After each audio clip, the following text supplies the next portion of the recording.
Baruch HaShem. So the truth is that I'm very happy to come and and uh, and to share with you a little bit of what it really goes on in the world, because it's very hard for people to understand what's going on, because many thoughts and many things that we see with our eyes are distracting our thoughts from the voice of HaShem, from the voice that comes from inside. And many people hear many things and they think that, okay, that's the truth. Like, the biggest joke of them all is that I once spoke with a person and I told him something and he said, yes, I know, I saw it on the television. He said something stupid like, yeah, I saw it in the news in channel 2 or so. Like, oh, that's your evidence. Really, today people are judging and finding the reality from what they hear. If someone came to them and told them something bad about something, so that's it. That first impression, that lashon hara on that topic, it's bad. Okay, no.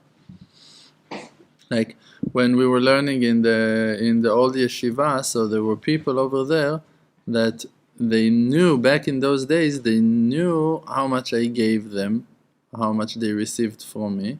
But after I left the yeshiva, so they were curious to hear why I left the yeshiva and what happened. So they didn't come to ask me. They wanted just to talk with other people. So when they went and spoke with other people, so they heard some things.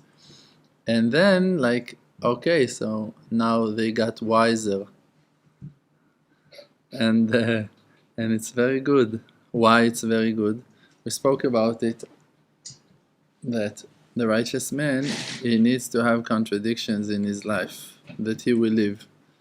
And we're talking about Yosef HaTzadik, that he is a sweet fruit, that all of the animals, they desire to receive from that sweetness, from that fruit. So what are they doing? They're coming and poking that fruit as much as they can to come to the juice, to the essence of it. But the Creator is very kind and very sweet, so He's covering the sweetness with a peel, with a covering. And as much as the fruit is important to the Creator, that's how thick and strong the peel will be, that the animals will not gonna destroy it, gonna eat it, gonna finish it. Like, no matter how sweet you are, they can finish you in a minute, unless Hashem will protect you from them, from the ones that loves you, not from the one that hates you. The ones that enjoy your taste, the ones that wants to hear your Torah. I have one student that literally he killed me few times. He wanted to receive from me so much that, like, he was about to take my life. Not physically, spiritually. He desired to hear what that I have to say so much that he almost took my breath away. Like, he just pushing, talk. I need my air. I need to breathe. Sometimes you can push a person to a place that he will choke, that he won't have air, and he needs to breathe. And for you, he needs to breathe. Even, let's say, yes, you are the most important person in the world. Okay, like that you think, I think like you. It's okay, you're right. We're with you, for you. Let me breathe, for you. No.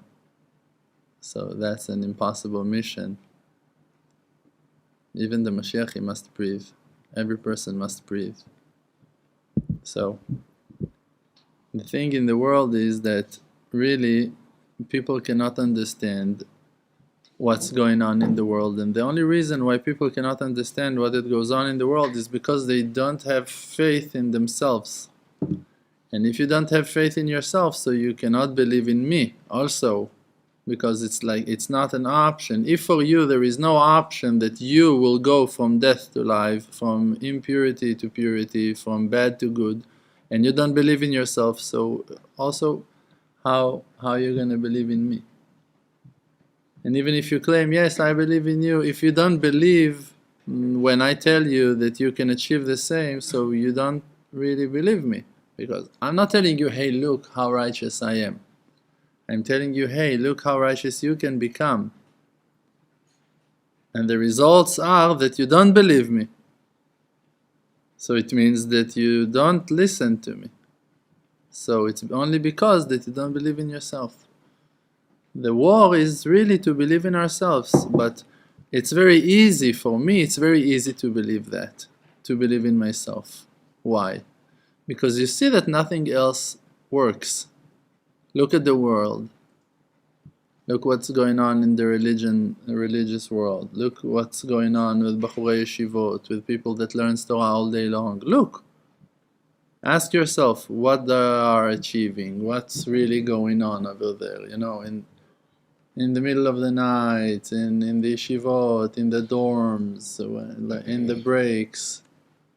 How many real fine Talmidei Chachamim, students, wise, really holding themselves in purity, really how many of them really have Yirat Shamayim, real Yirat Shamayim, real fear from heaven, really don't want to sin, don't want to make HaShem disappointed. Really, how many of them live their life with the Creator? To spend 18 hours in the Beit Midrash, it doesn't make you holy. To read books from one side to the other, from one cover to the other, it doesn't make you holy. Evil people can read the same books with an impure intention, like just to destroy. They're learning their profession because they want to destroy the learners. They're learning Gemara because they want to have claims, arguments against the righteous people. So they're learning Gemara. So what's the use of learning like that? There's no use. It's written on the Creator that He is mechaber, He is connecting machshava lemaaseh, a thought and intention to the action. If now you say, okay, what I want to do now is to distribute 100 books of a certain rabbi. Okay, seems like a wonderful thing to come, to purchase those books, to buy them, and to give them to other people. So it's a fantastic thing. First of all, you're going to help spreading the wisdom in the world. Second, you're helping that rabbi that wrote that book. Wonderful. You help him for all of his project to grow. You help him financially. Every one of the people that you will hand them the book, thank God, they will have amazing, fantastic results in their life. Something will be improved by that. But even if it's just going to be a blessing from the bookcase, something good is happening. Another Jewish book in the library, in the bookcase, it's a good thing. It's okay. No matter what, it sounds good. But the question is, if you did it only because you want to receive honor from that rabbi, or maybe you did it only because that you think that by doing that it will exempt you from doing real tshuva, real confessions in front of HaShem. Maybe you say to yourself, you know what, I'm going to spend now $1,000 and for sure I'll have $1 million back as like a reward, I'll be rich. So it minimize your action. And if you have a bad intention, like really you want them to respect you, you want them to honor you, to worship you, to admire you, all stupid thoughts like those, so it actually takes out all of the life, all of the chiyut from that mitzvah, from that thing that you did.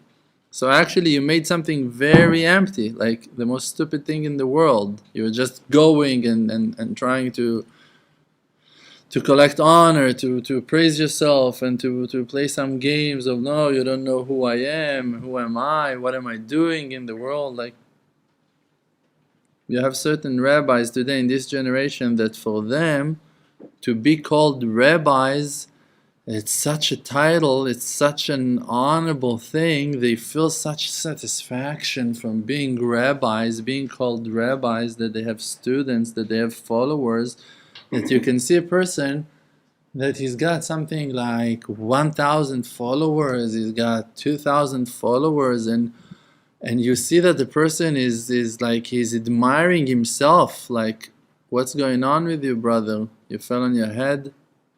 Who are you? You know how disgusting you are? When you look at the mirror, when you hear your lectures, you can't hear that you're a liar? You don't hear in your voice that you're not keeping the words that you're telling others to keep? There are so many people like those that are just actually bumps. They're just losers that afraid from real responsibility. They don't really want to work on themselves. So they found a quick solution. You know what? I'm going to tell everyone else what to do.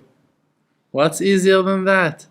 And then they're not dealing with themselves. They're not confronting their own fears. They're going with their lack of faith, with their lack of confidence in the Creator. Literally, they don't have no connection to the Creator. They don't really understand Him because they don't want to take the message, because the message is a rebuke.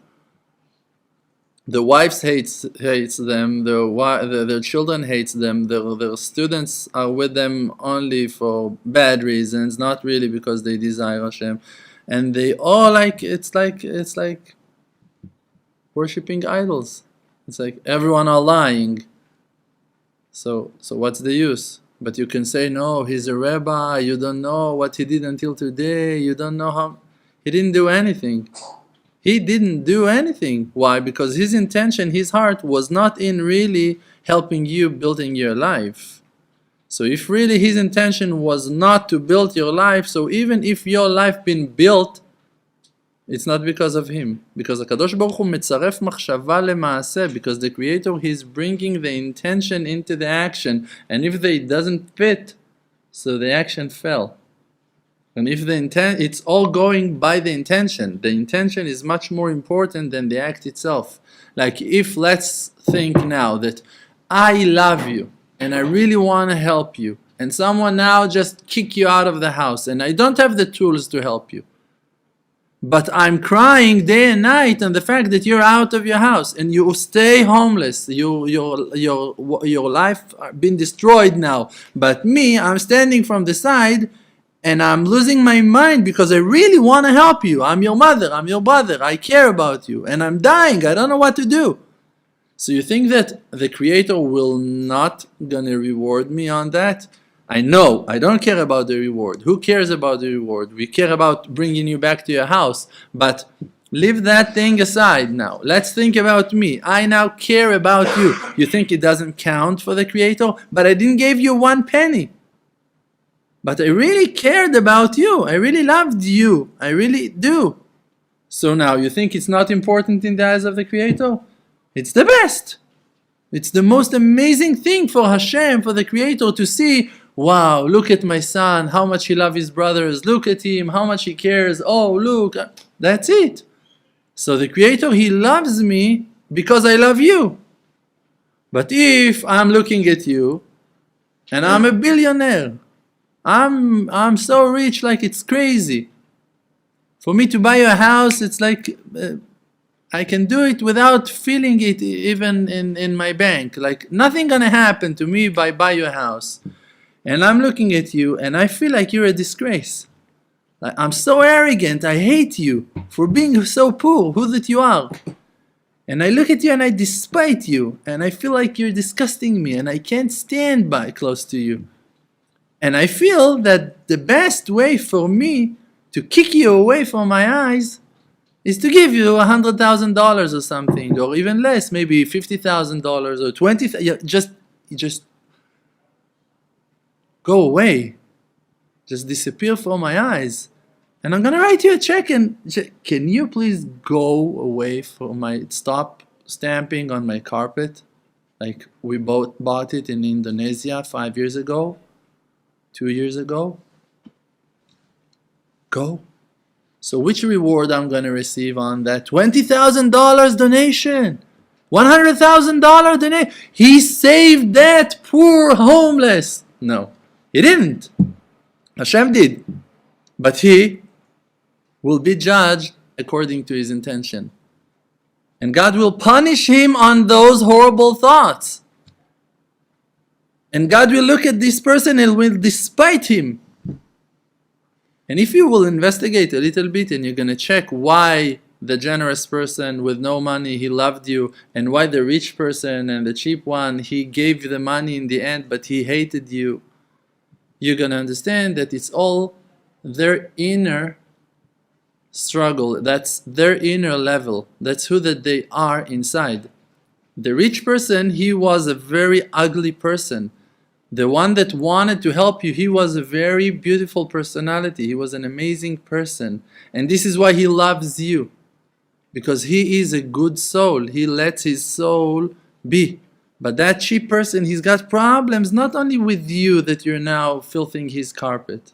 He's got issues with himself. He hates his wife. He blames his partners. He hates his lawyer. He despises his parents. For sure, his rabbi, like, he can be do much better than his rabbi. Like, everyone are nothing for him. So that's why when he's also doing something, it doesn't count. It's like he didn't do anything. The only thing that we should do all of the time is to solve the inner problems that we have with ourselves and to become better people. Because to give more money will not going to change your attitude, will not going to change your intention. To learn more pages of Gemara in the Beit Midrash will not going to make you righteous. Because you can be the most filthiest creep in the world. And to learn hundreds of pages and even to know them by heart because you're very sharp and you're very intelligent and like your mind is like the speed of light, it works and you remember everything. It doesn't make you good. Probably Eichmann was the same. For sure he was a genius. No. Can you plan how to kill, how to execute 6 million people like that? He was a genius. But he was the most filthiest person alive. Even though that he had fantastic tools, he was a genius. Okay, so what? He used his power to do what? To plan destruction in the world, to destroy, to kill, to humiliate, to burn, to lose the purity. So what's the use of being such a genius? Like, go burn in hell. Who needs your wisdom? So we need to work on ourselves all of the time to work on ourselves. Okay, so you see, your rabbi is so sweet, he's so nice, you love him. Okay, so now try to help him to grow. Don't try to take from him for yourself because that he's so sweet. Yes, he is so sweet. You're right, he is. He's amazing. Rabbi Nachman of Breslev, that's amazing. But you see the Tzion in Uman, in Rosh Hashanah, people, everyone coming to take. Please come to Rosh Hashanah to give. Please come to Breslev with the intention to give, to help. Why you came? To receive salvation, to take from the tzaddik, to receive from the tzaddik? So you came to receive, so you are a receiver, you're not a giver. You're not in that aspect of a righteous man that comes to give, that comes to love, that comes to share, that comes to support, that comes to build. You're still not there. And it's okay if you find yourself that that's who you are. Great, go talk with yourself about it and start or continue working on yourself and heal yourself. It's okay. But it doesn't make it okay to be like that. It makes it okay to understand that that's your condition and to work on yourself. That's fantastic. It's great. Like we said yesterday. To say, I have a problem, it's the beginning of your healing process. That's exactly what you need to go through. When a person, he comes into situations in life, and in those situations he is not working from his inside, he is not listening to his voice, to the voice of his soul. He is not nullifying himself completely to HaShem. It's not HaShem now working. It's not the kindness of the Creator now working through him. So what is it? It's his fears. It's his memories now. It's his frustration. It's his craziness. And now he works out of that craziness. Now, he is afraid of people. He is afraid of arguments. He is afraid of commitment, of relationship. Great. And now he works from that place. He is not healing himself. The results of each and every one of those acts that he will act will be bad. Will be wrong. It will not going to bring him to good. So for that you need to ask yourself after every situation, who was I while I was arguing with that person? when I reacted, when I screamed, when I cried, when I cursed, when I blessed, when I loved, when I hugged, when I whatever, when I ate, who was I? Was I myself? Was I my soul? Or that I was my fears, my desires? And you see that there is only one self inside, and all of the rest are coverings. When I'm afraid, it's not me that is afraid.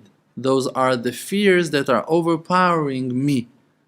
Me inside, I want to be brave. I want to live. I want to dance. I want to be happy. I want to be free. I want to make you happy. I want to make you dance. I want to make you sing. I want to make you grow. That's the real me.